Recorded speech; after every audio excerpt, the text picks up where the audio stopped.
Welcome to this week's episode of Listen to Your Coaches. I am your coach, Mike Wilkins, here with Coach Will Morrill. And behind the scenes, the youngest producer of them all, Max Gerald.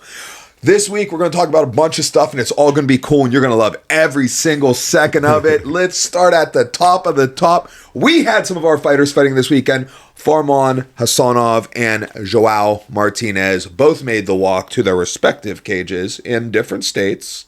Neither of them our home state, but we made it happen anyhow. Let's start with the LFA. Do you guys have any questions for me? Yes. It was the most impressive ground and pound I've ever seen in my life. This comes off of the second most impressive ground and pound I've ever seen in my life, which was Farman's last fight. Yeah. This was worse. So what I was going to ask you is during the war, because all right, so for the listeners, I wasn't there, right? I had other obligations, but did you guys like warm up with just like a ton of ground and pound, or was it just kind of like what he normally does? We threw zero ground and pound strikes and warm up. That's so funny, dude. He faked some. So here goes the thing. So I was pumped because it was me, Warren, and Dove in the corner, and if Dove's there, that's sick. I don't have to do any of the warm up, right? Yeah. Because I don't want to be the dude warming up with Farman. Okay, it sucks. Farman they just fight each other. All right. So anyhow, we go back there. We're back there, and Farman's like, Dovlet will hold pads for me. Me and you are going to grapple and wrestle. And I'm just like, fuck. So that's what we did. So I ended up warming up. Oh, at least he didn't ground and pound you. But no, I mean, it was good. It was a really good warm up. It was it was just, I don't know, no point in going into a story about it. But it was a really great warm up. He comes out, he's fighting this guy. Farman at the moment, at time of fight, he's 3-0. His opponent's 6-0. Mm-hmm. Opponent's from Uzbekistan, trains out of Killcliff and Marquez, right? Farman trains out of Stout and American Top Team. So they both have which is funny because we view Marquez as as a very friendly gym to us, because a lot of their fighters came from the Daniel Gracie camp, which we have a connection with. Yeah, so we usually if a Marquez guy is fighting, I am very much so rooting for that fighter.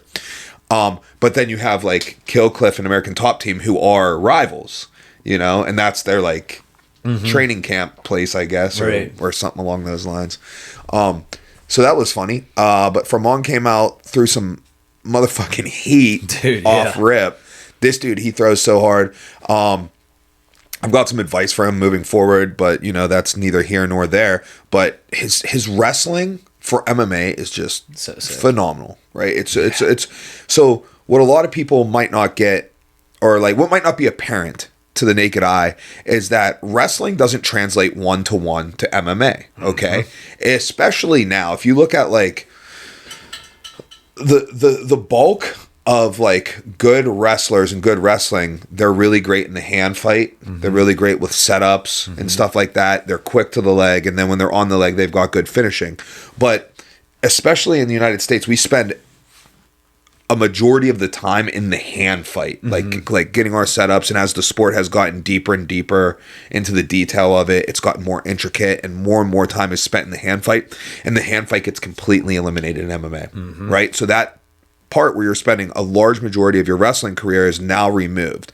But you still have all the good stuff of once you're in on the leg, wrestling from there. Farman's style, even his style of wrestling doesn't require a very heavy hand fight. Right. He's got a really good, outside step, things like that. So he's able to get takedowns with relative ease. He's able to get to the hips really well. Yeah. And he's got great chain wrestling once he's there. I have never seen someone ground and pound harder in my life. I've never seen it. So I'm a 23 fight veteran. I've cornered 500 fights. Yeah. I've never been in front of somebody who throws that hard of ground and pound, consistently, from top half guard, from top guard, the heat. It's crazy. I feel if I would have cornered Farman before my career, I might not have fought. It's crazy how hard he throws punches, and just the tenaciousness of them, and his elbow. Look at that elbow. Oh gosh. So anyhow, long story short, Farman opens up a freaking wound on this guy's eye that you can drive a truck through. Yeah. And the fight gets stopped at 4:58 of the first round.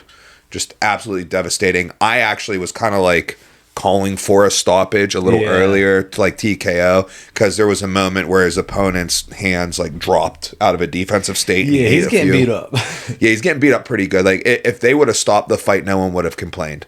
But you know what Farman's ground and pound kind of reminds me of? You know when you'd watch Fedor? Yeah, and it's like that thudding ground and pound. Like it just feels. Look at these left hooks, like the right armpit post and the left hooks, and then a guy comes and gets a wrist and he rolls it right over the top on an elbow, and then look at that elbow. He comes straight down too, right? So like if you're laying on your back and you have your frames up, you know what I mean, and you're covering like a high shell, right? Like it's splitting right through the shell. Yeah, 100%. That's an angle you can't throw on the feet because. You know, like unless you go tomahawk elbow or you're like absurdly but even tomahawk tall. elbow is not gonna cut the same angle. It's gonna come from the top down. It's not coming like straight in with like a hammering and also force. Look at how much he drops his weight into it, dude. Like it's super sick. But look at his hips and look at his base. He never gets off balance. Yeah. That's the most impressive thing. Like he throws so hard without getting off balance. His core strength just must be unbelievable, which, you know, I was about to say we both felt him. He's strong as hell. I happen to know it is. But just a really great fight. He is now 4-0.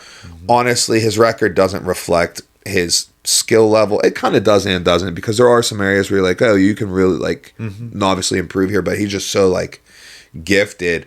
I think he should fight for their title. Yeah. The main event was the welterweight title. So was the co-main event was a welterweight fight too. I think he should just get the title shot. To be honest, I didn't watch the co-main event to see like how the 170-pound division's looking in LFA, but like I mean, this dude, give him the title shot. I agree. Yeah, get it while you can. Get him in while you can for that title shot, because like you can give him a title shot and like, you know, February-ish, March, right? He can win your title, and then he can defend it once before he gets on Contender Series in the fall. Yep. You know what I mean? So if you want another person that you get to say was your champ who's in the UFC, you better hop on Farman here. And we know LFA loves Farman. He's super jacked. They just put his pictures everywhere. Yeah, well, he's photogenic for sure. Yeah. We tried putting a shirt on him for the post. And he was like, no, Dove was going to, he was like, look at me. No. But yeah, I tried to be very discreet about it, but I took a photo of his opponent while he was standing there, and I like zoomed in on his face. I didn't want to. I tried to make it look like I was taking a picture from on, because I didn't want it to be disrespectful, but I wanted to get a good picture of his eye. Right. Yeah. You know, you could even see on TV. It was no buenos. All right, cool. Any questions for me about this? Nah, man, it was pretty self-explanatory. Yeah. Good. All right, let's move on. So we were down Made Men, cornered with a young Max. Max, pop your mic on. Tell me about your experience. Well, obviously the outcome of the fight was disappointing, but overall, I mean, it was an interesting night. I got to talk to a coach. I didn't mention this to you, Will, but I got to talk to one of the other coaches down there who was like an ex-hitman. That was interesting. Wait, why don't you just gloss over that? What? Yo, it's pretty crazy. Go ahead. Like get into it a little deeper. The United States government or like criminal? No. He was working with like Mexican mafia type stuff.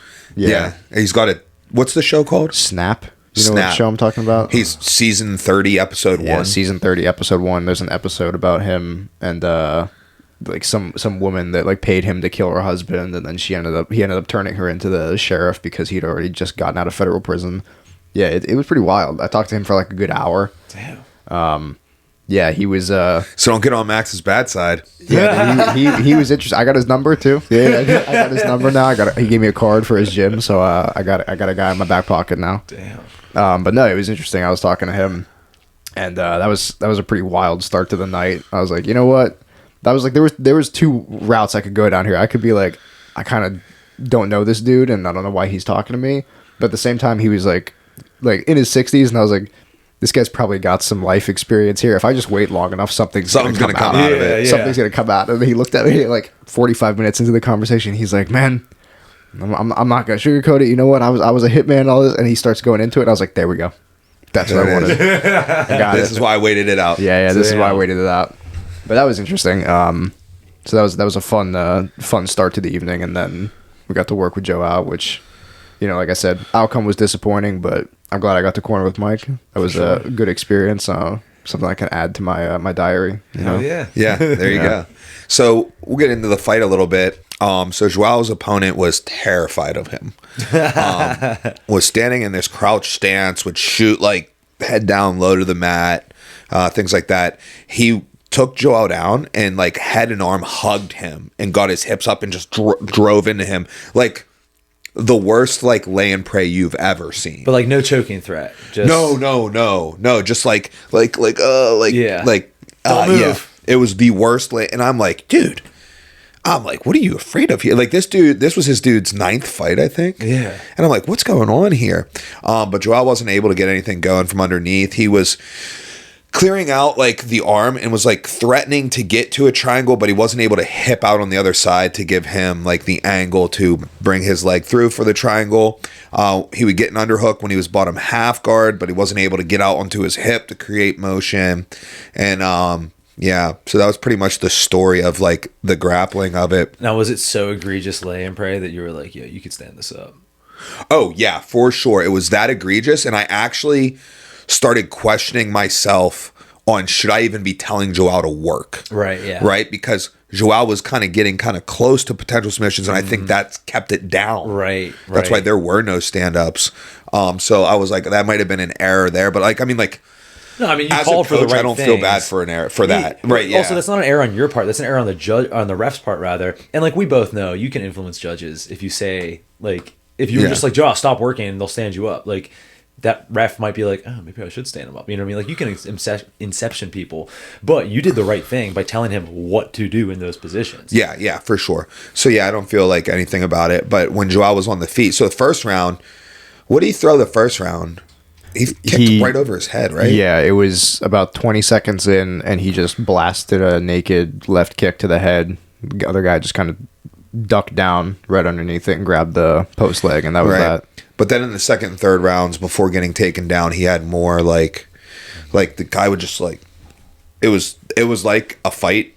The fight really felt like this. It felt like the fight was between a dude who wasn't allowed to strike and a dude who wasn't allowed to grapple. Yeah, like, that's kind of how it felt, right? You know, it was like old school like that. Yeah. But we get to the scorecards and it's a split decision. We all three, Max, myself, and Joao, we all felt like Joao did not win the fight based off what we believe MMA is. You know, but a judge scored it 30-27 for his opponent. A judge scored it 30-27 for Joao.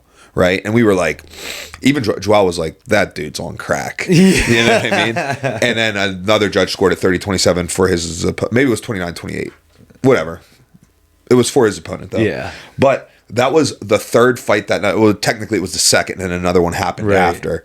But there were 3 fights that night where judges had opposing 30-27s, which is absolutely insane. It's like that. Okay, so there are ways that could happen. Yeah, if each round was like super close. Yeah, exactly. Nip and tuck, right? And but, you could say, you know. But like, first off, I mean, what you're describing does not sound like that's the case. And secondly, if it happens multiple times throughout a night, it's like something's starting to seem like the judges don't. Well, here goes. For example, and I don't want, like, I almost don't want to talk about this because, you know, it's kind of a slight to Joao, who, like, you know, I want very good for, of course. But in the first round, Joao throws this head kick over his head, so like basically technically landed like almost no strikes, right? I don't think there was a single strike on either side and landed in the first round. Yeah. So no strikes landed in the first round. All right. Joao gets taken down. Okay. And through his own effort, though, he ends up having to like kind of like go for something and gets mounted. Right. And he escapes the mount. Right. But like how could that one judge have scored that for us? You know what I mean? Like you have nothing. Yeah. There that like would fit any. So there's no, you know, there's no grappling that might end the fight, and there's no striking, period. No, so now we have to go into positional control. The two good things were this guy got a takedown and he got a mount. So, like, you know what I mean? So I'm like, okay. But in the second and third round, I could hear more of an argument because the other guy was just, like, getting a takedown and laying there while Joao was, like... In the second and third round, Joao was, like, landing some shit on him. Yeah. You know what I mean? Especially the third round. But, yeah, that's it. So... do you see the what's the next topic? Okay, so I started to Max ask. knows what it is. I started to ask Max about this. I was like, dude, Did he already tell you? no. He didn't tell you? I was going to, and then I was actually going to say before you got here, and then he was like 165 and Capgate. What is Capgate? What happened when you heard him say Capgate? He said Capgate, and I was like, what is Cap? Ah, shit, I know what Capgate is, Bro. Well, so I saw the text. You were like, "Hey, add it to the list," and I was like, "Oh, did Mike get yelled at for wearing his hat in the corner or something?" Like, Oh, what? okay. Capgate. All right. So break it down for me. all right. So, young Max, he's going in between rounds. Okay, I'm standing on the outside talking to Joel through the fence. So he's icing him and water him. Bro, these dudes fought the whole third round with the Captor water bottle inside the cage. Max took the cap off the water bottle, was giving Joel water, and just left the cap on the ground in the cage. I found out because I carried the kit in after the fight, right, yeah. And when I set it down, the water spilled out and spilled over, and I was like, "What the fuck's the cap?" Max, funny. why are you leaving this water open? It turns out because he left the cap in the cage, and we're sitting there in the third round, and Max is just stared at it like, "Oh fuck." Well, that's why we're professional cornermen, dude. So this was only my third time cornering, right? Yeah. And this was the first rookie mistake that I ever made. Yeah. And I remember sitting down after I remember sitting down. And it was similar to you, where I didn't realize I left the cap in, but I remember sitting down after the second round ended, or sitting down in the corner after we talked to him. Yeah. And we sat back down, and I put the water on the floor, and I saw it splash up, and I was like, wait a minute. And I looked down at it, and I looked over the cage, and I saw the cap, and I remember, the photographer, Rick, right? Yeah. Dude with the ponytail, the longer hair. He was sitting right next to us. So Mike was to my left, I was in the middle, and Rick was to my right. And I haven't talked to him about this, but I swear he knew. I sat down, and I looked down, and I was like, oh shit. And I saw the cap in the cage, and I just looked at Joe, and I was like, it's fine. They're not going to end up over here. They just won't end up over here. It'll be okay. And Rick sits down next to me, and I don't know what happened, but he might have seen the water splash, and he looks down at the bottle, and I'm staring straight ahead. I'm like, don't look at Rick. Don't look at Rick. And he looks down, and he sees the bottle, and he looks up at me, and I can feel him looking at me on the side of my head, and I'm like, I'm not looking at you. I'm not looking at you. I'm just looking straight ahead. I'm looking at Joe out, and Rick looks at me for 20 seconds. And goes back to the camera, and I was like, yep, it's exactly the right move, Rick. Let's stay focused on the cage. We got 3 minutes to focus here, and then we're going to be good. And then luckily, as soon as the fight ended, Joao crouched down, next to where the cap was. And so I go in, I crouched down with Joao, I put the ice on his back, I'm like, it's all right. I grabbed the cap, slide it on the bottle, put it back in the kit. I was like, no harm, no foul, dude. No issues. Yeah, dude. Hey, you know what? Funny. That's honestly, it sounds like some pro level cornering to me because, again, Mike and I have cornered hundreds and hundreds and hundreds of fights. Yeah. And I make some mistakes from time to time, but it's how you how you deal with them. I don't want to risk anything here, but I don't recall ever making a mistake. Maybe not mistakes is what I'm looking for. There's something in particular recently. I know. Yeah, we can't talk about it. Never mind. It's on video. Zach was talking about it this morning. Yeah, you might have to bleep that out, dude. It's all right. It's fine. Yeah, all right. It's too late. It's too late. Nothing you can do about it. It's just he can't do it again. All right, hey, is what it is. And that's ambiguous enough. If they figure it, there goes, it's like breadcrumbs. Whatever, if dude. you figure it out, you figure it out. That's terrific. In other news, Jesse fought that night. He won by domination. Brandon Sweeney fought. He won. Nico was the main event. He won by head kick knockout. Sick. It was nasty. I went back, so I was wrapping Nico's hands, and I was like, listen, dude. I was like, there's a judge out here on drugs. You need to make sure you finish this fight, right? There's somebody on drugs. So yeah, he did. It was good stuff. I was on one wrapping hands, bro. I was doing them, and I was like, what is happening to me? They looked beautiful. The wraps look tight. Dude, sometimes you just have one of those nights where you're just like, dude, I'm just killing it. I think it was also because everybody who was like, hey, can you wrap me? I prefaced it with being like, yeah, I'm a jiu-jitsu coach, right? Yeah, So like yeah. we are all aware I'm a jiu-jitsu coach, and I'd be like, yeah, best jiu-jitsu coach at hand wrapping in the world. Dude, Yeah. you're good at wrapping hands like for a striking coach even. I know, but like I like to set the bar low going in. Low Yeah. expectations. I do feel like I'm a good hand wrap. Like I you're can an wrap a excellent good hand rapper, yeah. an MMA hand wrap specifically because like I do a good open palm with the bar, and I'm getting better. You know what the hardest? Did you find like the thumb is the hardest? Yes, and recently I've dialed it in. You've dialed it in. Yeah. We're gonna need to talk about the thumb. Yeah, I feel like I used to talk people out of getting the thumb wrap just so I didn't have to do it. I'm like, you don't want your thumb. I'm like, you don't want your thumb wraps, you know? Yeah, I'll show you. There's two little tricks I'm doing now, and Do you fold in the web? Do you do like a little pinch, like a little pinch in the web to wrap? Okay, all right. Yeah, I'm gonna need to talk to you about that. Yeah. All right, so there's that. I brought a dozen donuts for Jesse. Hell yeah, dude. Yeah, dude. He was like, I can't believe you did that. Him and Bronco were like, coolest move ever. Dude, and I was like, that's so dude, I was like, sick. he brings them all the time. I'm driving to the fights. I'm like, it's Jesse's Explain the debut. back or like background, like why this is a thing. Oh, so at Broncos fights, Jesse will show up and hand us a box of dozen donuts for the locker room, right? Like it's just like a tradition thing that he does, you know? And like I'm like, yo, he's debuting tonight, and I'm like, that's sick, right? And I'm driving there, and I'm like, I got to bring him donuts. Yeah. Like I got to. Yeah. Right. And I feel like it was like probably surprising coming from me. Right. Because like I could see if like if Bronco brought him, it'd be like, oh, like, cause that's like a thing they do. Right. But like, you know, just like that, that I was like, oh yeah, let me go get a dozen donuts. Dude, so we got a sick. picture with the donuts. That was cool. I hit the tables twice. I went and talked to Chip. I said, Chip, what time's Rolls meeting? He said 6. And I was like, all right, I'm going to the tables. I'll probably be here for the rules meeting. We'll see that. And he was like, you're the last person I'm worried about for the rules. But I was there for the rules meeting. Hell yeah. I made it back. So I went down 100, and then I battled it back and broke even.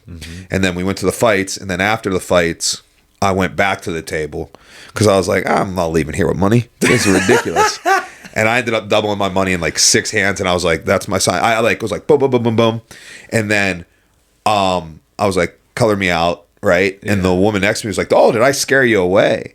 And I was like, nope. I was like, if I double my money, I leave. That's my rule. And she was like, oh, you got to teach me that. And I was like, yeah. And I just doubled it up and I bounced. Brian Mitchell was supposed to meet me at the table, but he was watching a fight. So too late. Too late, dude. Rolls is rolls. For someone who like really likes gambling the way that you do, you are very strict with that. I've seen that happen on multiple fight trips. Yeah, I go with a set amount of money and you know, it varies on where we're going. Set amount of money and how many days we're going to be there. Right. Like if we're going to be in a casino for 3 days, I'm bringing more money. Right.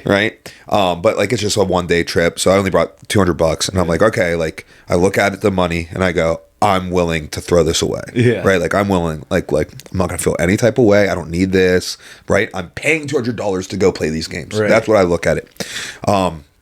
And if I ever double what I brought, gambling is over. Yeah. If you lose it, I'd never go to the ATM. And if you double it, you leave. You're out. Yeah. Yeah.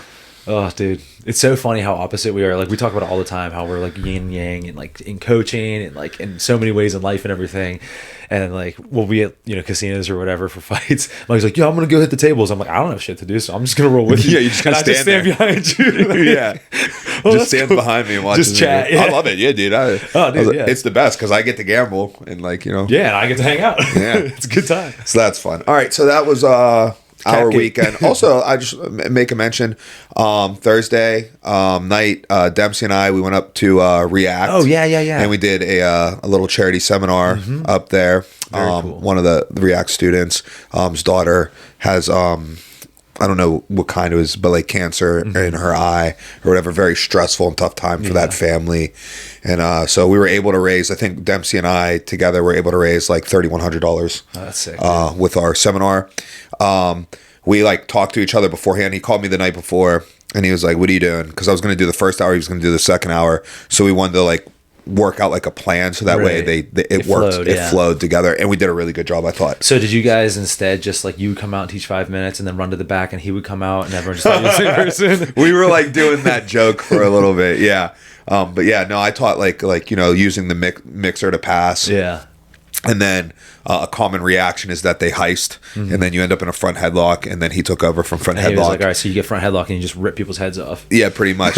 He was like, he went through an anaconda and a darce based off of an opponent's reaction. Excuse me. And honestly, his details on the anaconda helped me. I was like, ooh, I needed this. Dude, someone who's like as freakishly strong as Dempsey shouldn't be that good at jiu-jitsu. That's not fair. Yeah, no, he understands like what's going on there. So that was really cool. Dude, I thought the whole jokes about like you guys looking the same, like I thought they were just jokes until like a couple years in, and then like I saw it happen. And someone's like, "Oh wait, I thought you were," and I was like, "Oh yeah, you guys don't look alike. What are you talking about?" Like originally it was funny because we were getting confused back whenever I was like 60 pounds lighter than him, yeah. Right? Now we're like the same size similar, now. yeah. So it's like easier. But even then, like you guys don't look similar to me. You know? Yeah, dude, like, it's just we're just basic blonde just blonde dudes. white dudes. Yeah, basic blonde white dudes. Yeah. That's hilarious. Yeah. Yeah, cool. So that's local stuff. Let's move into UFC Qatar. Yeah, let's do it. Which F you guys, dude. Fuck both hands. It's not Qatar. On the whole broadcast, they were saying Qatar. Oh, dude, yeah. And then I've heard it back and forth so many times. Yeah, you guys were like making me seem like I'm uncultured. And like I literally didn't hear a single person. Well, I watched most of the fights. Yeah. I didn't hear a commentator, I didn't hear a fighter or anybody say Qatar. You know, the only time I've heard it called Qatar was when the World Cup was there, and everyone's like, "It's not Qatar, it's Qatar." And I was like, "I'm American, I don't know geography. Like, I'm sure it's Qatar now, but like, I don't know." But I hope that they keep putting on fights because like this was an early fight and they had good fights. You know what I mean? So like, dude, UFC, just keep going and getting that oil money. Yeah. These were good fights. So at the top of the top, we had Arman Sarukian versus Dan Hooker. Pre-fight odds were not minus 800. Yeah, that's absurd. All right, they're lying to us. They do some revisionist history.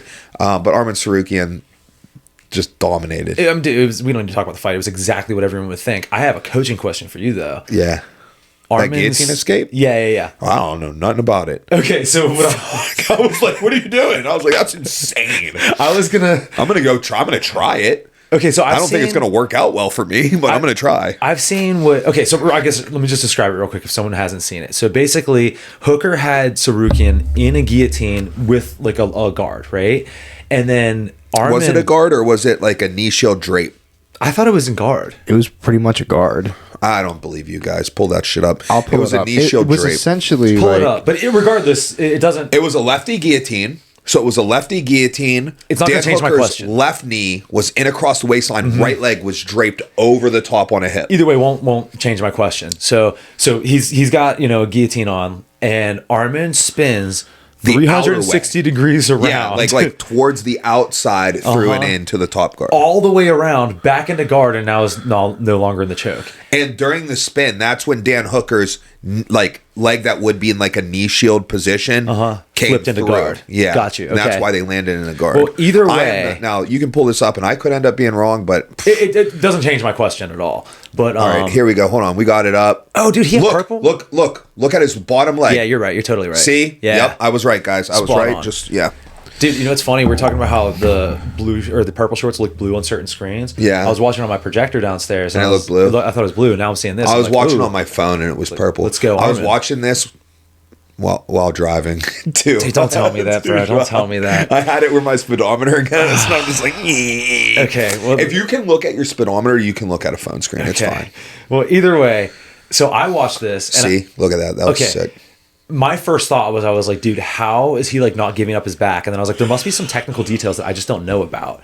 And then I was like, or it could be that Arman's just a freak. Like, what's your analysis of it? Freak. I'm gonna go. So I don't know, but I'm gonna go freak right now.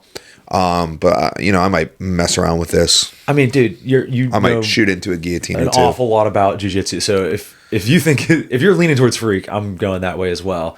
Also, same thing with. Did you see Oi, your boy is back? Yeah. He was back last week too. Oh, for real? Yeah, the Islam. Yeah, it was the. Oh no, I did listen to I forget what his thing was. He was like the Michael Morales of. I don't know, something. But he was talking about like this exact technique and said exactly what I thought. As I was like, how did he not just get his back taken? I don't get it. Like, it just doesn't make sense to me. And it's not like Dan Hooker's bad. You know what I mean? Like, clearly, dude, I've never seen anything like that before. I understand now. I get it now. Now that I've watched it 4 times. Okay, so here goes what's happening. You want the technical analysis? Yes, I very much do. All right. So he's turning out to his left. So he gets his cross arm through underneath. So you're going to watch Armin's left arm come through. So both his arms are on the same side of Dan Hooker. Okay. So now as he continues to rotate to create a chest to back exposure here, watch this. Chest to back exposure. Dan Hooker's still in like an over grip. Right? I see. That means he has nothing on the opposite side of Armin's body. And he can't get past those arms. So, like, think about your basic jiu-jitsu back control escape, right? Armin is basically in the perfect basic back control escape without an arm being wrapped around him. So if there's no arm wrapped around him, you're not going to be able to catch the far elbow and drive to mount, right? Why don't we turn in the way Armin did if you're escaping back control? Because you're going to give up mount, right? You guys understand? Yes. All right. There's nothing there to threaten the mount. So he was able to turn it all the way back into the close guard. And is it because he got his arms through on that same side? That's why he couldn't. Okay. And it's also, don't get me, this is certainly an athletic thing. Of course. Yeah. Armin's clearly like, I don't presume that, like, I'm going to go teach this. Right. But it's an athletic thing, but, like, I understand, like, how it worked. But no, that was exactly what I was asking for. It's like mechanistically what happened there. Or did he just go full Tasmanian devil and just find himself in a good spot? But, like, that's legit. That's very so legit. Cool. All right, next fight. Unless, Max, you let's say something. I was gonna say, would you have any objections to me trying this? In the gym, go for it. In a fight, yeah, go for it. All right. That's all I wanted. All right, what's the next fight? Oh, Ian and Bilal. Dude. Yeah, so I watched this in Target. I propped my phone up on the handlebar thing. So I don't know last time you've been to Target, but they got these new carts. And they have a space for your phone on the cart. Dude, no way. I'm assuming it's for shopping lists. Oh, okay. I guess that makes sense. Or maybe even entertaining a child. Okay. You know? But it entertained me. So I watched this fight. Now, as I said, I was shopping while doing this. But I did pick Bilal. But I thought Bilal won. Really? Yeah. I did not think so. Okay. Let's look at the stats. All right. More strikes landed, about 10 times the amount of control time. Well, let's be very exact. When you say more strikes landed, more strike landed. It was 97 to 96, and I would argue that Gary's strikes were significantly more impactful. Wait, his strikes or his eye pokes? Which one? Oh, okay. You know what? There's actually a good argument there. Keep going. Yeah. I thought Bilal landed some heavy shots. Yeah, I don't think Bilal did poorly. Yeah, so I think Gary's the real deal, but you made a very good point there. It was 2 bad eye pokes? Yeah. Like legit eye pokes? And I think, dude, if you get 2 in a fight, like, it should just be point. Right? Like, yeah, for sure. I mean, dude, 3 minutes and 35 seconds of control time to 39 seconds of control time. Yeah, but that also counts stand-up clinch time against the fence, and I as it should. Is that not control? But what I'm saying is, like, that wasn't like, it's not like he was doing what Farman was doing from those positions, you know? Yeah, and it's not like Ian Gary. What did Ian Gary do with his 39 seconds of control time? What Farman was doing? Yeah, exactly. Get back to range where he could land his big 1-2s. Yeah, so I don't know. I thought that Gary used like a more technical version of what Morales did against Brady. You know, that like kind of low stance, butt back, just like. Oh, okay. Yeah. Not freakish overhand right. No. I meant stance wise. And I do think that he won. I think he outpointed him. I could totally see the argument for, dude, you got to take a point for that eye poke. But I think. Even if you take a point for the eye poke, he still wins this fight by majority decision. Yes. Because he would have won it. If you take a point for the eye poke, he would have won 29-27, 29-27, and then a 28-28. So that would have been a majority decision. Yeah. I mean, he's still, in this instance for sure. But I think Ian Gary is legit, dude. Like, as much as the MMA world loves to hate on him, and Bilal did, I think they're both super legit. But they do just say some cringy things sometimes that you're just like, I left this fight with a stock down on Ian Gary. Oh, really? Yeah. Interesting. Yeah. Huh. Anything specific, or just like how you feel about it? I just was like, I just don't see him. I mean, but then he did have that great fight with what's his name? Shavkat, yeah. Yeah. And he beat Protez, and Protez is surging right now. Protez. You know what I mean? But Protez smokes cigarettes. That he does. What do you think his car smells like? Why would you do that to me? I bet it smells crisp. Yeah. It smells great. But anyways, do you think that Gary gets the next title shot? No way, Jose. Yeah, who do you think gets it? Well, Let's talk. We can go right into it, or we can not. Is it something related to other fights, or? Mm-hmm. Okay, I mean, not related to other fights on this card. Oh, okay. But it would take us off of this card. Yeah, go for it. Yeah. All right. I think the next title shot should be Ilia Topuria and Islam Makhachev at 165 pounds. And I think they should abolish the 170-pound division. Now that every champ who goes to another division to fight for a title has to vacate. So now there could be no 170-pound champion. Therefore, you can do away with the division. You can move it up to 175, and you can start your 165-pound division with one fighter becoming the first ever triple champ. I love that. Now your 170s, they can start to choose, like, am I a smaller 170? Am I going 165? Am I a bigger 170? Now I just move up to 175. Mm-hmm. The UFC now moves to 9 weight classes. Mm-hmm. Now they're not struggling to find championship main events for these cards to where they have to make up things or like insert. Oh, but Mike, it's going to turn into boxing. There's too many champions now. I mean, there's already too many champions with the BMF titles, the BMF title switching weight classes without there being a linearness of it. I don't think there's too many champions at all. I think boxing just has too many organizations. They have 4 belts for every champion. For every weight, rather. Like, I think absurd. Especially with the amount of cards the UFC is putting on and stuff like that, I think that like another division is fine, and what a better place to put another division other than in between the 2 deepest divisions. And then we get at like I think a more entertaining weight class, Islam and Ilia. Yeah, Islam and Ilia. I think like probably like a decent portion of, I would say that probably more than half the 70s.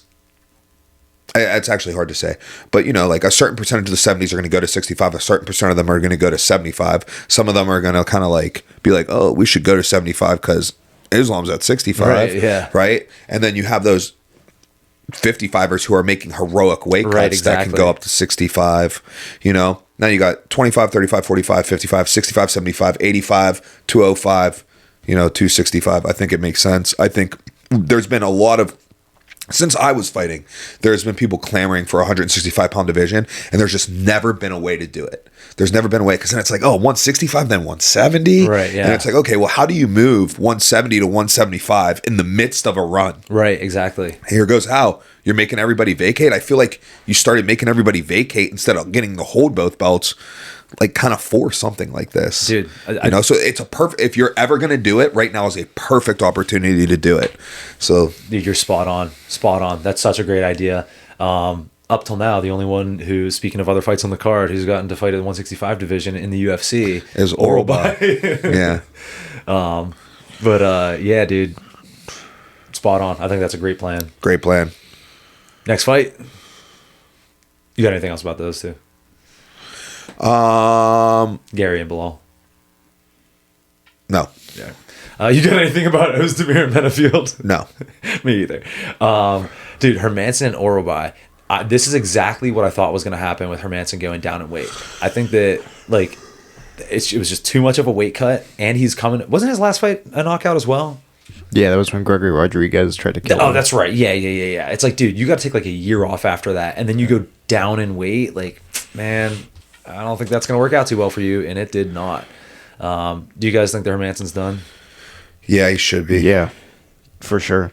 Yeah, he made a post that was like, I'm going to be back, like, whatever. And it's like, I can appreciate the sentiment there, but, man, I'd love to see him take at least a year off and maybe just, like, do some jiu-jitsu or something for a while, and maybe if he heals up, maybe, I don't know, man. I just don't want to see him get knocked out more, but it is what it is. More heavyweights. Dude, Cortez Acosta with a big knockout. This was one of those fights where I didn't really know who was going to win. Can't say I'm like super surprised by the outcome, but it was fun. Heavyweight fight, I guess. I guess should we go to the real fights now? Flyweights. What did you think about this? Did you see this fight? Yeah, I saw this fight. Man, Horiguchi. How about that, huh? Dude, I thought that his age was going to catch up to him, but so did I. No, it did not. He's that guy. He's so good. Dude, I don't really have much else to say about like how good he is, other than just like look at that fight. And Ulanbekov's good too, you know. Oh yeah, Ulanbekov is good, but like then some people were bringing it to my attention. Maybe it was Jack Slack that like Ulanbekov has had some questionable things. Well, I think he's the one. If I remember correctly, Jack said that he was super undersized, or is he the guy who was cutting too much weight? Too much weight. He definitely didn't look undersized. Horiguchi looked like a weight class below him. Yeah. Oh, okay. Maybe he was talking about Horiguchi and another dude being undersized. I don't know, but either way, he might have been cutting too much weight. I couldn't believe how small Horiguchi looked. I've never seen him fight like live before. Mm-hmm. He looks like miniature. Oh, that's right. He was talking about how Horiguchi's undersized and how Dream should have, or was it Dream or Ryzen, yeah. Should have started a flyweight division, but they didn't. Yeah. But you were saying Ulanbekov had some like questionable like wins or like, that's what Jack Slack said. So gotcha. He's like, you know, he gets lumped in with like the Team Eagle, like kind of like. Oh, that's right. Yeah, he gets lumped in there even though he's like not. Yeah. Yeah. All right. Well, either way, fun fight. Nothing's jumping out at me that needs to be discussed. Almabayev, that was good. We should probably discuss Topuria a little bit. Did you see that fight? What about Almabayev? Oh, did you have anything specific? Sorry, I thought you just... Yeah. Oh, that was good. What's up with this Abdul Rahman Yakov or whatever with this 33-second sub? I guess he had a quick sub on Dana White Contender Series. So this one, he set up the sub with... was that the spin kick to left hook? He went wheel kick and then like left, right, left high kick, and the left high kick dropped. That's right. That's and then right. He like jumped the on other thing about him, he was like, so I didn't know much about him or his opponent, but he was the highest priced fighter on DraftKings Fantasy this week, and I was like, I almost forgot about fantasy because of how poorly I did. Max, we should touch on that. Let's touch on it right now. Let's pull it up. Well, I think we should talk about Topuria, dude. I was impressed with Topuria. I thought he looked real good. You know who Topuria would have been impressed with on fantasy? Back-to-back winner. I don't know if that's happened before in the history of our league. We might be setting records over here. Man, I'm setting records for just like not doing well. We're gonna keep it going too. Not this weekend, but I was looking back at the fight picks right now, and I was looking through our predictions for champs by the end of 2025. And we're all like kind of in the same area here. There's like the middle section between like featherweight to welterweight. We didn't really get at all because there's so much weight moves and stuff. Yeah. So much stuff happened there. But we all have Pantoja to be the champ by the end of 25 at flyweight. So that's could still happen. We don't know. It's gonna happen. He's not gonna fight again before the end of the year. No, but I mean Van could beat him. Is my thing. Oh, when's that fight? Is that before the end of the year? Yeah, that's 2 weeks from now. Oh, okay. Okay. Yeah. All right, that makes sense. I thought the deciding one here is going to be two of you guys had Umar as the bantamweight champ. One of us had Jan as the bantamweight champ. So and Jan and Marab fight on the 13th? 6th. The 6th. Yeah. So the flyweights are on the 13th? Yes. Okay. Yeah. All right. As long as Manel Kopp actually fights. Okay. But despite the fact that I kind of wait a second. Manel Kopp's on the 13th? The 13th main event is Royval and Kopp. The 6th is Marab and Jan, and then below the co-main is Pantoja and They're Van. on the same card. Yeah. See, I was like, what are you talking about, bro? Yeah. All right, so Max took first place, 455 points. Nothing like the 680 some points that I put up that 1 week. But if you combine it with my score last week, it's like 800 something, right? Well, if you want to do that, we can do that. We can combine your last 3 scores and my last 3 scores. Do you want to try to do that? Is it going to change? I'm going to first place. Yes, it'll make me ahead of you. I'll keep my back-to-back first places. All right, so. Max 455, CPG 400, PJ 375. Coach Will, you cook 4th place. Dude, the main thing is I just need to beat Chris. Oh, that sucks. You should try to beat Max. Chris was talking crazy in the group chat. I thought he won. When we were down there, I was like, "Oh, Max, you won," and he goes, "No, I think Chris won." And he was like, "Yeah." He messaged the group chat like talking shit, so I assumed he won. And I was like, "Wow, maybe you're right." And I pulled up. I was like, "No, dude, you beat him." Dude, I was with Chris and he was like, "Dude, do you think I should get in the group and say something?" And I was like, we need to get more chatter in the group chat. I was like, "You're the only one who doesn't train." I was like, "You should definitely talk some shit." And he's like, "All right, cool." Bro, yeah, we need more chatter in the group chat. In fact, here goes what we're going to do about that. Got to make sure that's more active. So we need some more chatter in the group chat. All right. We are live on pod right now. How long have we been recording? We about, 45 in? About 45 on the dot. 45 That's actually in. kind of crazy. Talking about the fantasy league that we got going on, which we want more people in. It'd be fun. But we're talking about how CPG was running his mouth in the group chat, but wasn't able to back it up because young Max put a spanking on him. Now, to be fair, Chris is the only one in our group who doesn't train, and no one said any shit back. So, like, good on Chris, too. Well, we were busy, and we just assumed that he won, and then we looked it up and was like, wow, Chris put the dub on it. I had nothing to say because he was crushing me at that point. All right, whatever. But we need more shit talk in the group chat for content. Let's go. All right, I'm going to put that in the group chat. Go for it. Yeah. So, fuck it. Move on. Any other good fights here? Taporia, I thought looked really good. Next. That's our signal for move on.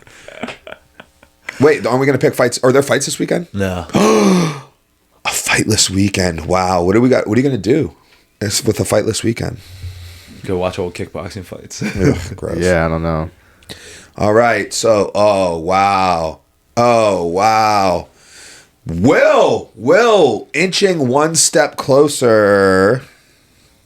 Will, go ahead and talk. All right, so I got a fight up on Mike this week, which is rare. Bullshit. So I guess we'll just get right into the records. Max, 83 and 78. We have me at 93 and 67. And then we have Mike at 97 and 63. Impressive. Very impressive indeed. You call him Vince? That's right, brother. Right on. Most brother. Oh, so you're live on the pod. I'm live. You're live on the pod, everybody. Look, there he is.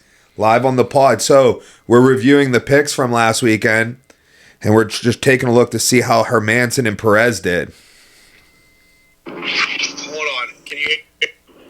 Listen, this is not making good radio, brother. You better fix your connection or you're out. I feel like that might have been intentional, dude. He doesn't want to talk about Hermanson and Perez. Oh, not a good look. Not a good look. No, we tied. We both went 3-2. Oh, that's good. I took Horiguchi. I saw him won. I saw that he won. Yeah, but you took Perez and Jack Hermanson, and they both lost. I did see Hermanson lost. Who's Perez? I don't even remember taking Perez. USA. He fought Almabayev. So you took Alex Perez because he was American. Yeah, all right. All right. We just wanted to get you. Did you even do fantasy this week? No, I was late to it. I realized that because I thought it was a Saturday night fight, and Brian was watching the fight Saturday morning during Amateur open mistake. night. And I was like, oh, is that the fight? He's like, yep. And I was like, oh, I didn't make my picks. Oh, wow. What a bomb. So you came in last place with 0 points. You know, at the end of the year, whoever has the most points in the fantasy gets $10,000 out of Max's savings account. Dude, I don't think Max has $10,000. I think you're underestimating. Well, Vince, you should be happy, though. You did beat Max on the picks. Yeah, Max went 2 and 3. Oh, dude, see? Well, if we tied, did Will win? Yeah, Will went 4 and 1. 4 and 1. That's only one better than us. It's all good. Yeah, I mean, yeah. Percentage-wise, significantly better. 20% better. It's only a little bit better. It's all right. Well, it depends how you define a little bit, but How many events are left this year? I think just 2. one. Just two left? Yeah. There's the 6th and the 13th. I'm going to come out crushing those. All right. Well, there's no fights this weekend. Here goes what we'll do. We'll call you next week, and we'll let you do some guest picks for next week's card, too. Bet. I'm gonna come out hot for the end of the year, and I'm gonna win one of these fantasy draft ones. Oh, no chance. No, you're not, because you don't know how to manage your money.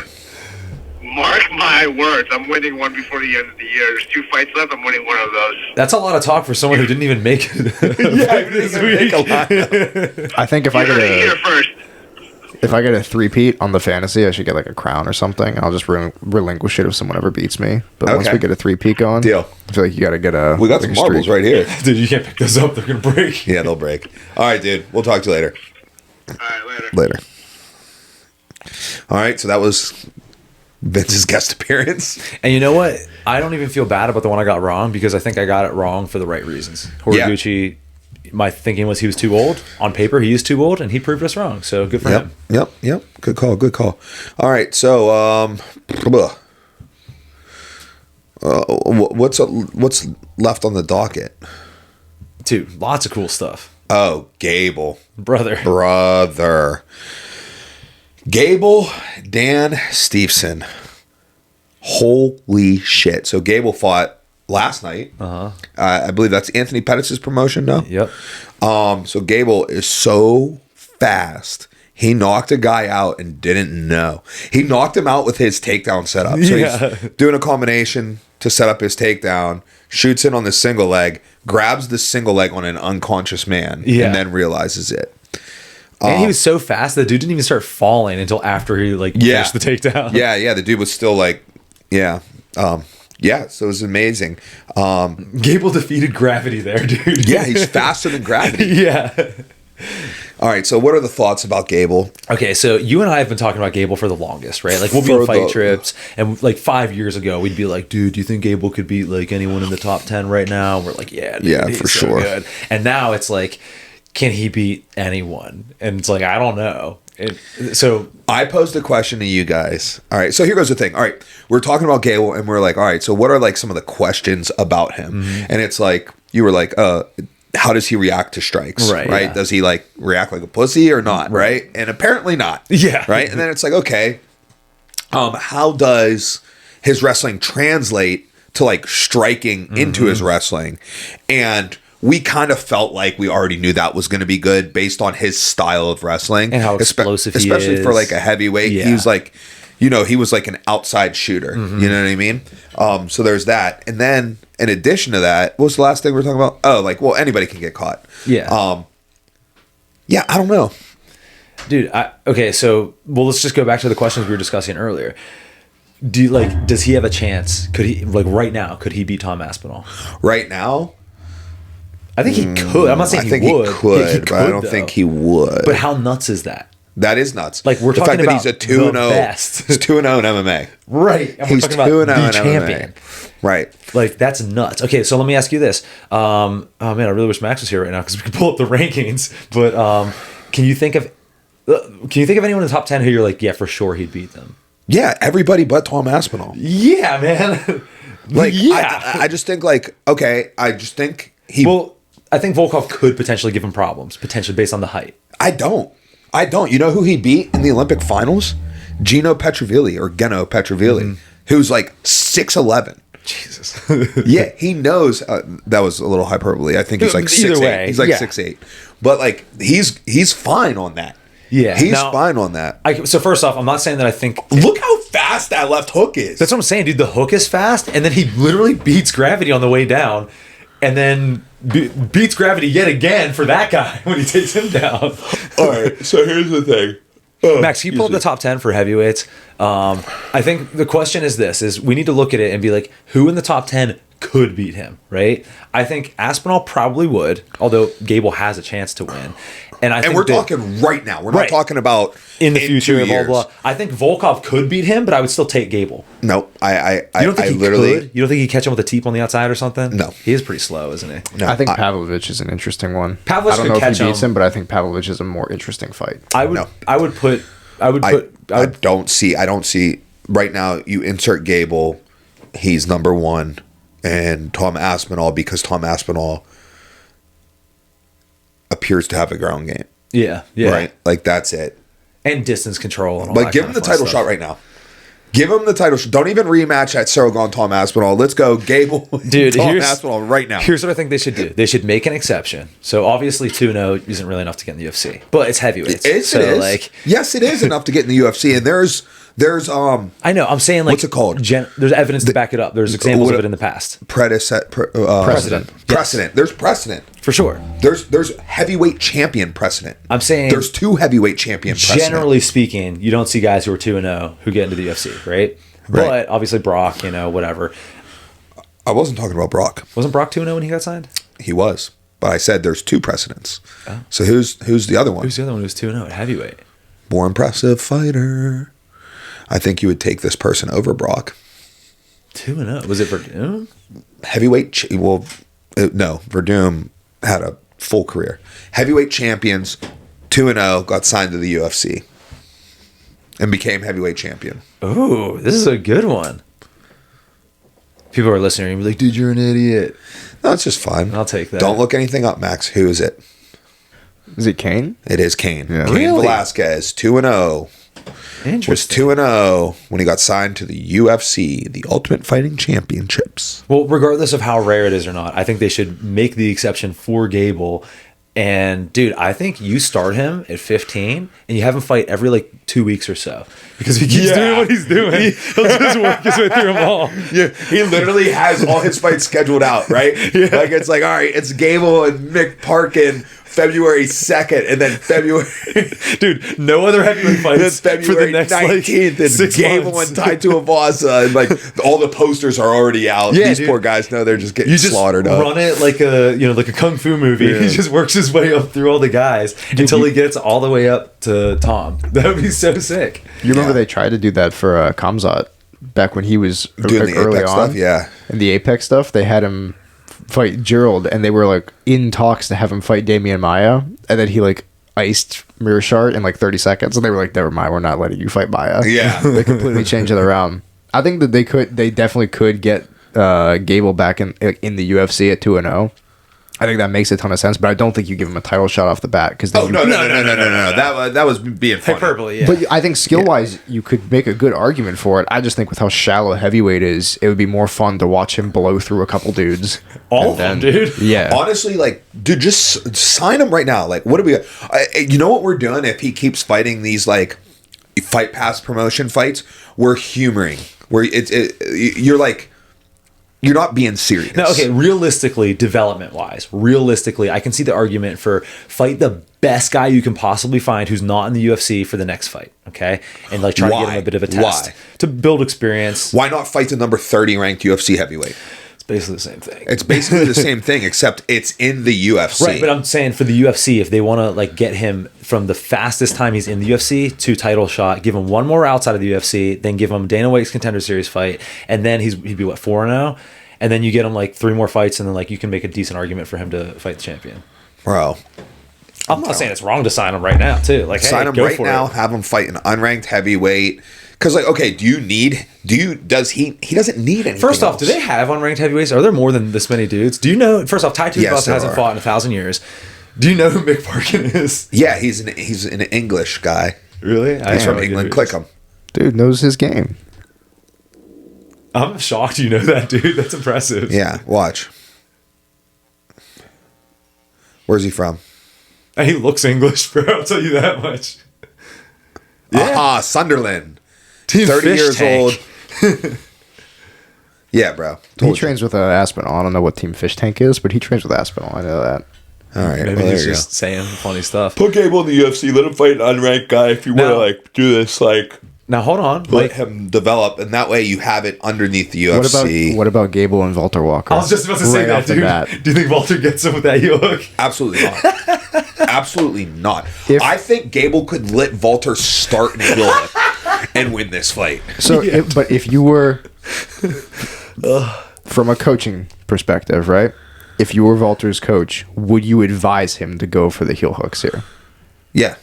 Especially early on. Why not? What else are you going to do? I mean, you're getting destroyed regardless. It's like, okay, so are you going to fight him from the outside? No, you're too slow. Spam head kicks, and then like when they miss, dive at the legs. Dude, I think If Gable backs up, stand up, spam a head kick, wheel kick. I think Imanari off top, dude. Bro, you know what I think he should do? You ever watch like Bart Simpson versus Lisa Simpson? Windmill. Like Bart or Lisa, one of them's just kicking, and the other one's just windmill. That's what he should do both together. Just walk, or put his arms out to the side like make a T and just tornado spin. Don't stop tornado spinning. You just spin. Oh man, dude, no, Like a Beyblade. legit. For if I was coaching Walter, like I've told so many of our guys, I'm like, there's no time you should ever pull guard in MMA, right? I've told so many of our guys that. This is one of the times where I'm like, dude, you might want to. Well, how many heel hooks has Walter hit from bottom? Because like I At recall least him one. dropping in from top. Right? Yeah.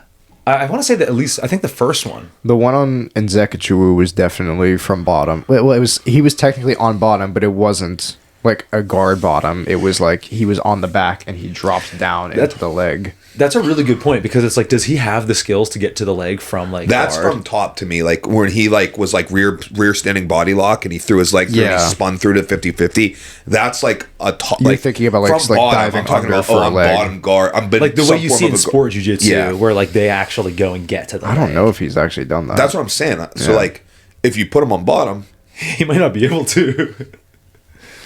But at the same time, it's like, dude, like pull Ashi, you know what I mean? Or just Imanari, dude. Like that might be all you can do. Has a UFC heavyweight ever gone for an Imanari roll? not to my knowledge, but a stout heavyweight has.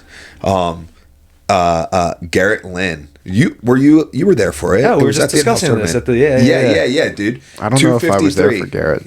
He was on your mat.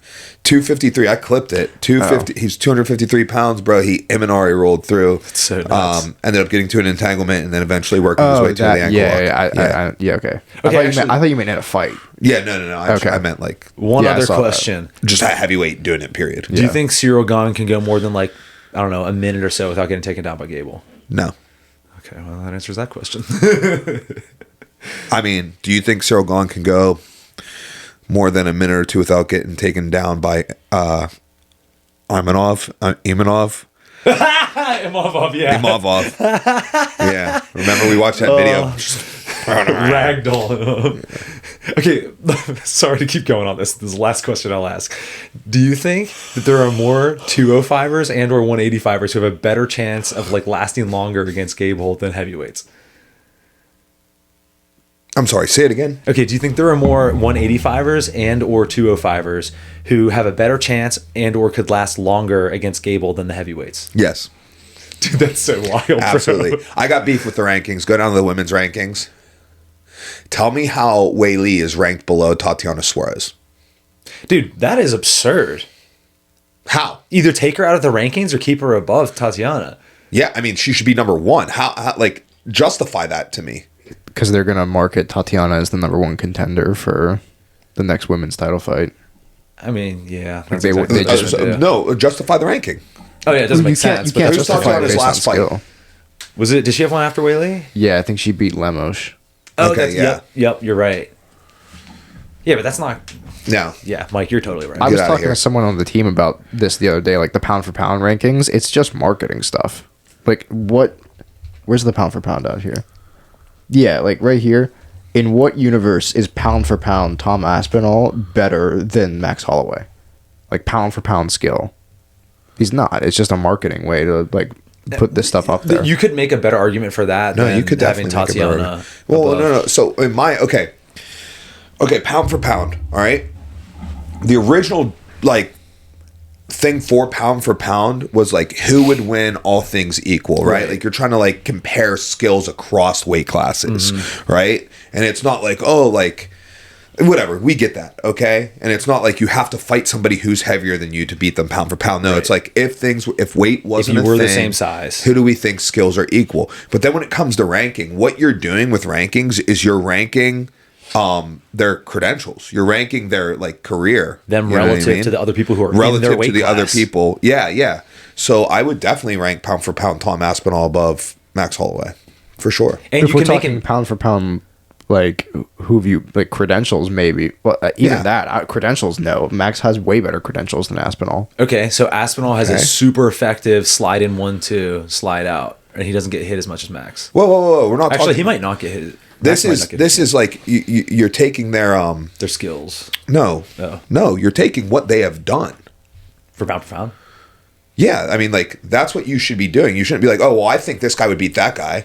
It's like, it's like, Yeah, okay. yeah. I'm just comparing Like, skills. this dude's like a champion and hasn't lost in 8 Right. years, right? I was Has gonna- beat other champions. what I was gonna get like, was you know what I striking mean? differential, and then I remembered Max has a really good striking differential, and I started to back out of it because I was like, Max, I Well, can but actually even have- that, like, that is like, I know. I was just it trying to compare becomes skills and relevant make the at a certain argument. point. So, but you're saying that like the way that they're currently ranking it is where they That's are the way. right That's the now way with their you're credentials. supposed to rank it. You're supposed to rank it like so. Like you're supposed to rank it based off career credentials. right? Like, you know what I mean? But if it's all-time career credentials, Max definitely has better ones than Aspinall. Yeah, so it's because he's got 14 losses. Yeah, but these that's are totally better than having one loss. But these are current Yeah, times. he's like you know what I mean? Like, we could be like, oh, Fedor could be in the top rankings. You know what I mean?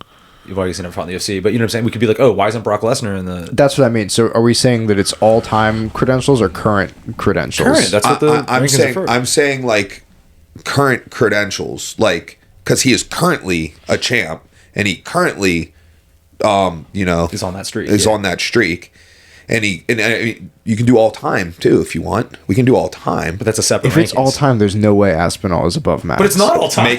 No, I agree. I'm willing to do it for right now, though. Let's do it for right now. Just Tom Aspinall all time. All-time credentials, who's higher up, pound for pound? Yeah.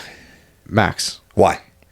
He was like A champion? He was a long reigning champion at a more high skilled division. Okay, than Aspinall. division. He's beaten like way higher level, not higher level relative, but like higher skill relative to the guys that Aspinall has beat. He's beaten way more of them. Okay. How So- many has he lost to? I don't know what his exact record is. off Does the he top of have? my head? How can? Go ahead. Pull up his exact record. How many times has Aspinall been knocked out? Aspinall hasn't been knocked out. Right, he was Max submitted has once, 27 and 8. So 8 losses. 2. And what's Aspinall? 3 losses or 2 losses? Which one is it? I believe it's he's only got one legitimate loss. Yeah, The other one two legit are loss. disqualification and injury. Right. And how many championship fights has Aspinall lost? He hasn't lost any championship fights. Okay. But he's 15 and 3. So What's their longest streaks? Win streaks? that's a good question. Dude, I love when this happens because I'm like, oh, I can see Max starting to play your game and I see your next move, and I'm like, Max, you have arguments you could make and you're not making them. No, I'm just pulling up statistics right now. There's no argument here. I think the argument is still sound that Max is beaten better guys and shown much better skill over his entire career. So that makes him pound for pound better. I'm just giving the stats Dude, that Mike is asking for. We gotta teach you some debate skills, bro. This is like when you tried to say that John Jones wasn't the best on Lucas's podcast. Look, that's more biased because I think John Jones is a prick. All right. but like they were like, okay, if it's not John, then who? And you could have used any sort of like that was not an accurate representation. Dude, there's arguments you can make for Max. You can be like, okay, well, we need to factor in strength of schedule. You made a really good point there. Why don't you double down on that? So Max Holloway's longest streak that I'm seeing right now is 13, and Tom Aspinall has 15 wins total. Okay. So if we're doing streaks, keep that in mind. I will keep that in mind. Who's Holloway fighting next, do you think? Oliveira. Okay. Yeah, probably. All right. Yeah. Oh, I like that. How many fights do you think until Holloway's the lightweight champion again? I don't know if he Or can get the lightweight as champion. long as Ilya's the champ. I don't think he becomes champ again. If Ilya's not the champ, I think Max can beat a couple of guys in there who might have it. I think it's feasible that Max becomes champ there, but not like likely. Okay. Not super likely. So who's beating Tom Aspinall? Who has or who's going to? Who's going to? I mean, I don't think anyone in the rankings right now. I Okay. think Gon could, but I don't think so. Okay. I think Pavlovich could, but I don't think so. All right. So All right, cool. So here goes the thing with the pound for pound rankings. Every champ, if you're not a champ, you're not going to be pound for pound ranked ahead of somebody on a like a career credential right now. currently, yes. yeah. But I thought we were talking about all time. Yeah, we're going to talk about all time too. Okay. Yeah, who's a champ right now? Who's a champ right now? Right now it's Aspinall. Right. Okay. Yeah. I have opposing ways of thinking about this, but I'm just loving this too much. Keep Okay. it going. All right. we Max doing- has, what does he have? 4 title losses.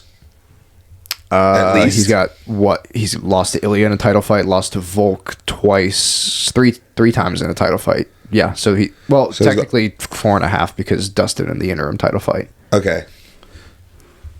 All right. Cool. He those are fine losses, but everybody that he lost to there, I would say, is a higher credentialed opponent than Aspinall or anyone that Aspinall has beat. All right. Okay. So there's nothing Aspinall could do then to be higher than pound for pound, is what you're saying. That it's impossible for a heavyweight to be higher pound for pound than a featherweight. Because there's no one, he's the top He can't beat anybody better than him. He could get high. He could justify being higher on the list right now if the criteria that you were talking about is right. That wasn't the criteria I was thinking about. I was thinking more but of with your criteria, it's impossible for him to ever climb higher than what rank is Max Holloway in the lightweight division? He's right down here, 3.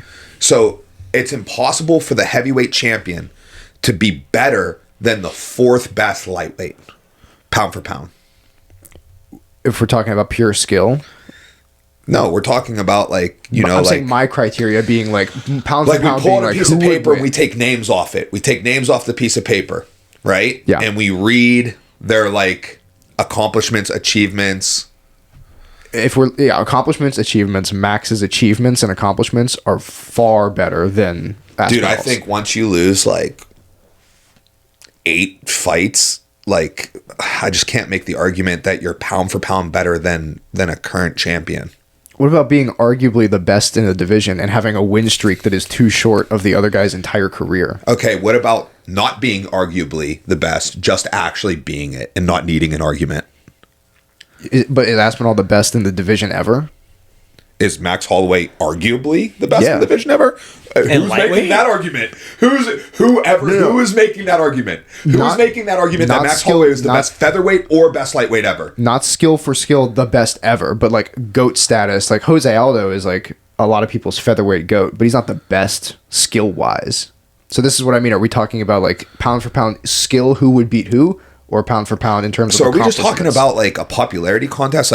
How many people can like this person? Or No. are we trying to do it based off actual ability, skills, results, and achievements? That. But there's a difference between are we doing all time or who is currently the criteria you're talking about currently, Aspinall's the champ, Max Holloway's number 3 ranked. My thing with pound for pound is it is all time of the active fighters. Right? That's why Fedor is not on it. That's why Khabib's not on it. Because they're not current. Right. So it's current, but it's based off your whole thing. So we agree it's only active fighters. Yes. Only active fighters. Nobody who's retired. But is it where they are? It's just where they are currently right now. Right, I get that. But I'm saying if we're looking at... So if it's just where they are currently right now, yes, Aspinall is above Max. That makes sense to me. Right, but if you want to take it back to when Max was the featherweight champ and Aspinall wasn't in the UFC, yeah, at that point in time, timestamp that, Holloway would have been higher on the list at that point in time. Not that timestamp. But you're talking about skill. Right now. You're talking about right now because you're arguing that ranking. You're in what world is Holloway below Aspinall? Because I'm going to say in the real world. I think right now, skill for skill, Max is a better fighter than Aspinall is. Okay, that's a good segue for me to hop in because I don't think it's going anywhere. So it kind of shows how again, you and I think about fighting on opposite ends of it. I think of it as fighting and you think of it as competition.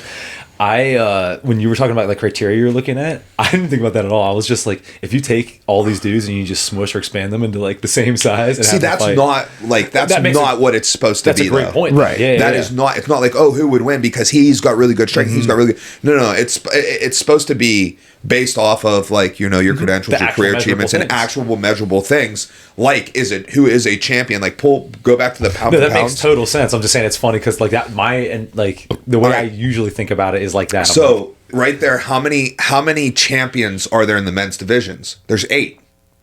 Read the top 8 pound for pound and tell me something they all have in common. Dude, champs. But they're all a champ. You know what we need to do? We need to get the Mike criteria, and it's if this, then that. If you won X, Y, and Z fights, you're above this guy, and make it an algorithm, and then we could have Mike's picks versus what the UFC does. I'd be interested to see here's what I want to know too. Change. So you think Max Holloway is pound for pound better than Charles Oliveira, right?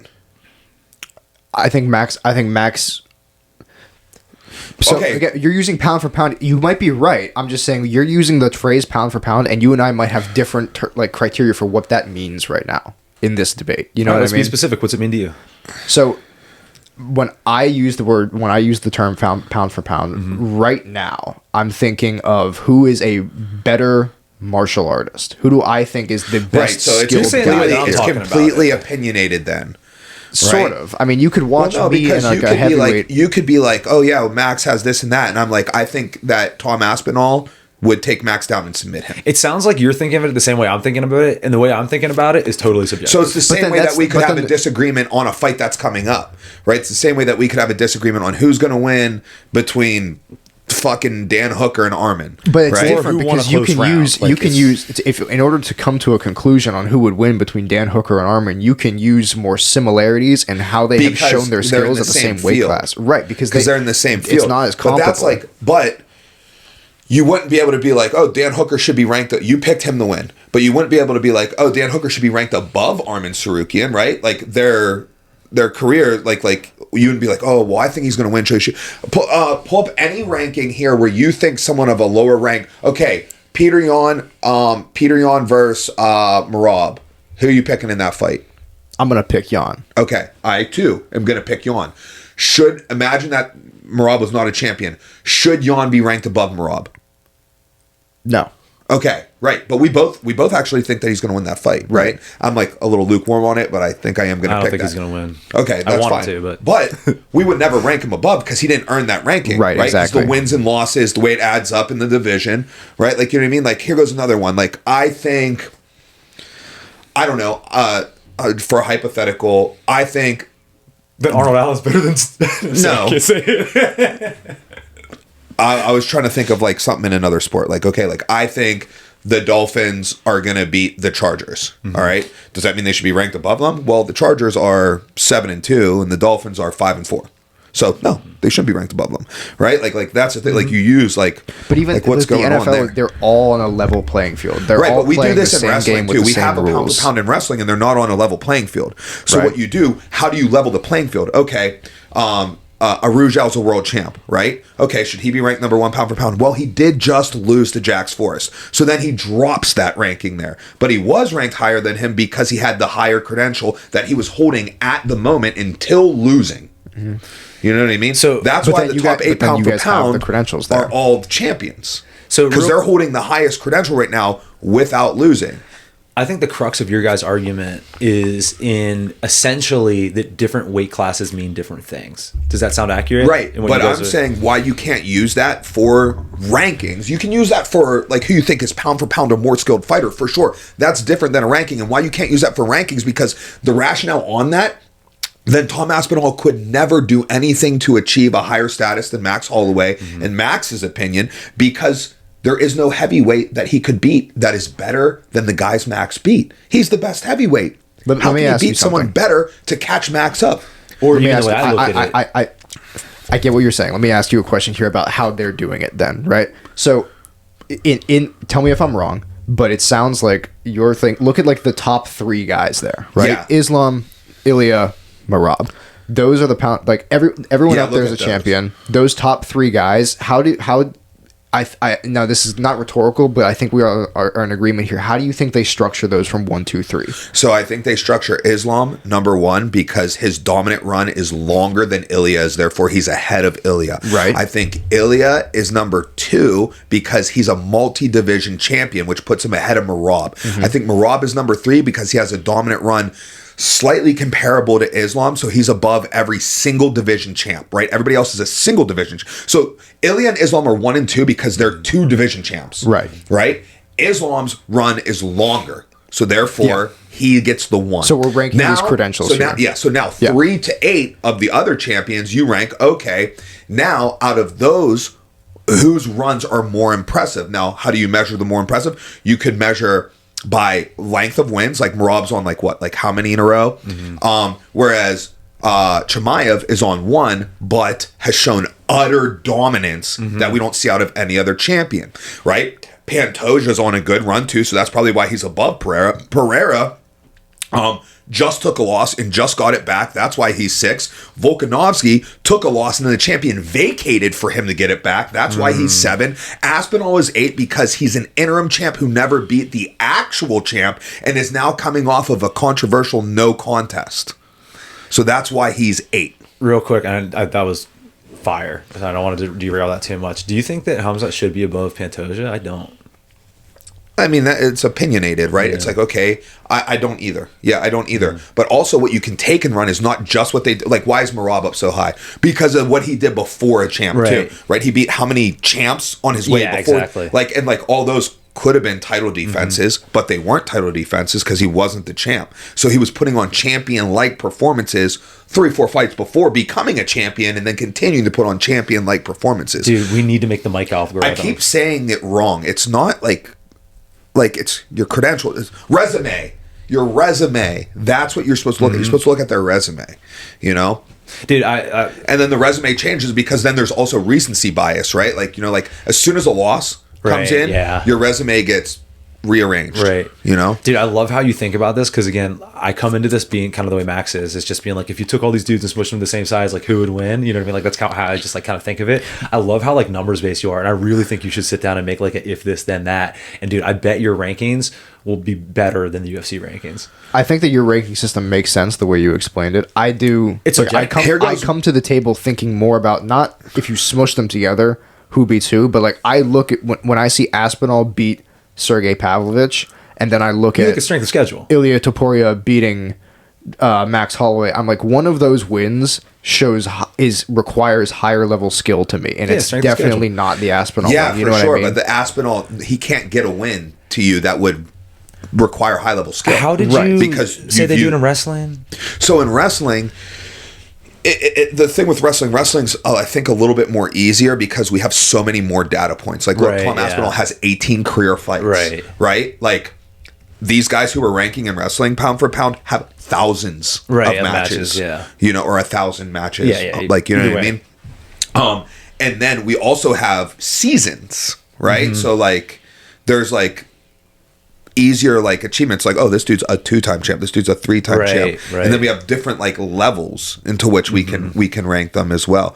But like generally speaking, like all the champs are going to be the boop, boop, boop, boop. But hold on, but in wrestling it is based on wins and losses. I thought there was some other thing where it's like how many takedowns or like no, never there's a dominant score or something like there's that. There's a dominant score, like so like when all things are like relatively equal, like let's say like we're trying to figure out who was the Hodge Trophy, right? And you're 30-0 and I'm 30-0, but I had 16 pins, 10 techs, and 2 majors, and you had, you know, 4 pins, 15 techs, and 1 major. And that's their criteria. So now my Dominic score would come out. So like, you know what I mean? For example, let's go faceless fighters. Okay, you have one fighter who is 19-1, and you have another fighter who is 19-1. Okay, fighter A has 17 finishes, 2 wins by decision, 1 loss by knockout. Fighter B has 6 finishes, 13 wins by decision, and 1 loss by decision. Who's your pound for pound? All else being equal in terms of the opposition. We don't know the opposition. Oh, I thought that came after what that will come in. That will come in. Yeah. Well, yeah, obviously the more finishes, of course. Right. Okay. So now the guy with the more finishes, he happened to be doing all those finishes in the minor leagues. He's only actually been in the UFC for the last 3 fights. Yeah. You know what I mean? So now you go, okay, we got to weight that in, like as well. Now let me ask you two collectively, and I'm not going to weigh in on this. But you see how that you just chose a guy, but then I gave you one more piece of information, and you're like, oh, definitely the other guy. Oh, and the other guy has been in the UFC for 16 fights. What is your guys? And I want you two to come up with this together. What is your guys like criteria on all else being equal? Who moves ahead? Right? Is it the rankings and the records of their opponents? Is it how they won? Like what to you is most important in MMA for that? It would be how they won. How they won is most important. Max, what do you think? It'd be like winning by finish would take precedent over winning by decision. Yeah, and it takes precedent over opponents' records.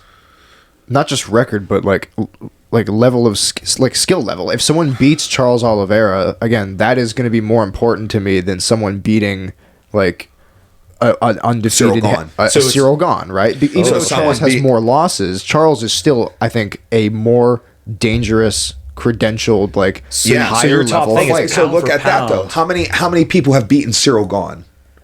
Oh, I don't know, 3. Ngannou, John Jones. That might be it. That's it. Ngannou and John Jones. All right. How many people have beaten Charles Oliveira?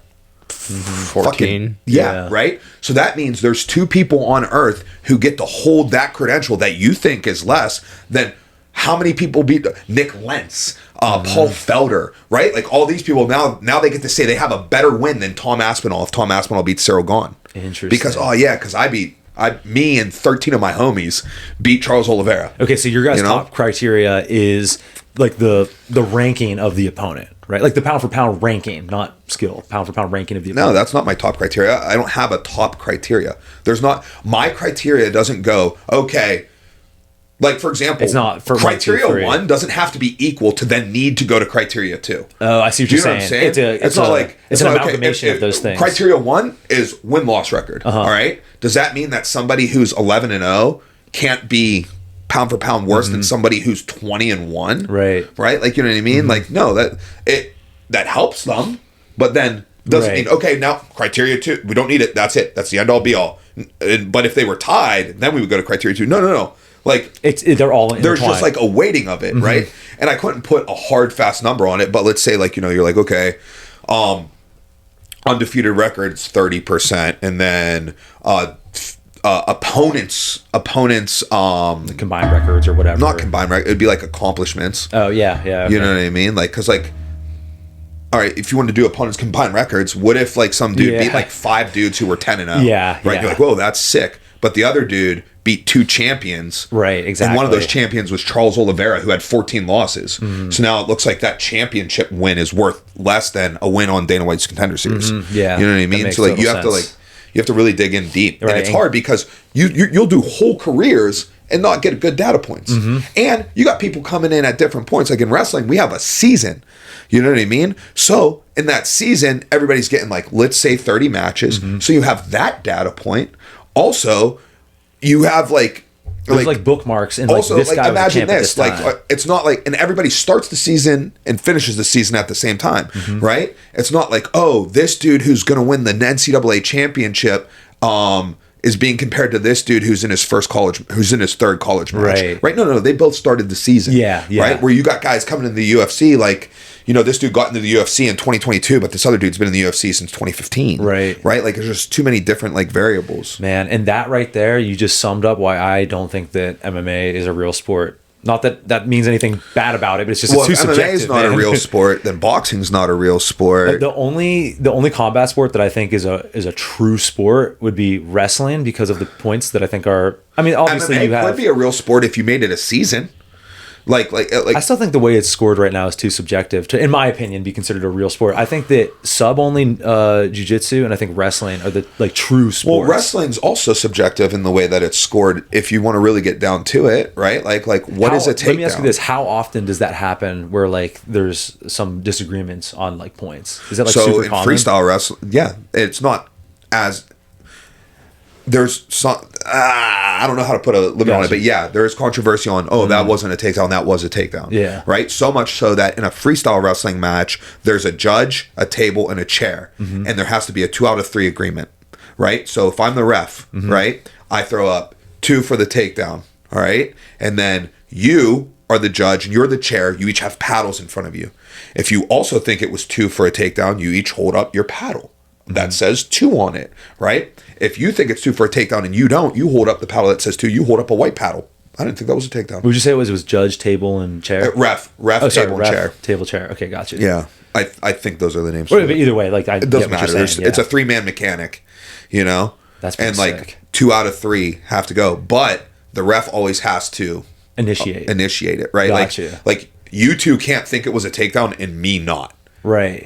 Like, you know what I mean? You can't just hold up like maybe you can, but like it wouldn't score, or something. Right. Like then we could go to like a judge's challenge and stuff like that. But see, like, already I think that's a better system than what we have in MMA. You know what I mean? Like in MMA, how many times in the past like couple months have we seen like refs make really like weird calls that aren't in the rules? And like, I guess that's enforcement, but like, and also I just think the judging criteria, I think the 10-9 just makes it like too much of a competition that's really subjective. Like I look at it in the same way that I look at like, like various Olympic sports, like people are gonna hate that I say this, like ice skating or something that's like clearly subjective. You know what I mean? That's kind of how I look at fighting. Dude, guys, I'm so over time. Okay, all right, sorry. that's it. Gotta go. Bye.